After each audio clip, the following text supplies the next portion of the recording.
The Los Angeles LGBT Center, an organization that provides programs, services, and global advocacy to LGBT-identifying people, plans to host a drag march Easter Sunday in protest against anti-LGBTQ and legislation. A tweet by the Los Angeles LGBT Center reads, "This year alone, there are over 400 pieces of anti-LGBTQ and legislation on the books. On Easter Sunday, April 9th, we'll gather in our Sunday best to show the world what we're made of and that we're not going back." The tweet includes an RSVP link as well as flyers letting the group's followers know details about the march. The event is slated for 10 a.m. at West Hollywood Park. The rally will include LA County Supervisor Lindsay Horvath and West Hollywood Mayor C.P. Shine as speakers, and performances by RuPaul's Drag Race alums Honey Davenport and Carrie Colby. The march is scheduled to begin at noon and end by 1 p.m.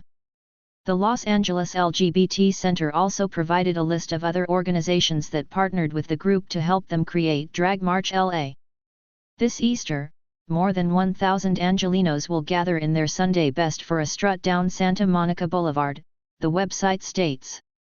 The LGBT Center will team up with over 40 LGBTQ and organizations, faith groups, queer and trans activists, and drag artists to mobilize against the tidal wave of anti-LGBTQ and legislation across the U.S. with the All-Ages Drag March LA.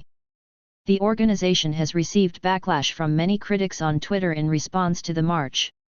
Just this past year, bills have been introduced and passed in various states blocking children from being exposed to drag performances and banning gender reassignment surgeries for minors.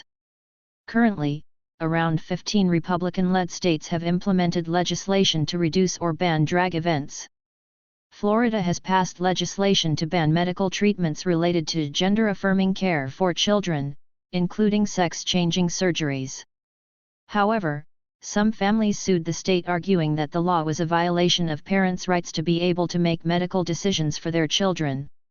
Tennessee's legislature introduced a bill that would ban drag shows that were performed with children present. It was signed by Republican Gov. Bill Lee in February, but a state judge temporarily blocked the bill, claiming that the statute was vague and overly broad, after an LGBTQ and group filed a lawsuit against the state. Texas has also brought forth 2 bills that would restrict drag shows and ban drag story hours. A Texas Senate committee introduced the bills, which passed in the Senate and are now in the House. One bill limits sexual performances in public by a nude individual, or a person who is dressed up as the opposite sex using makeup or other means. The other bill bans drag story hours at Texas libraries with children as the audience.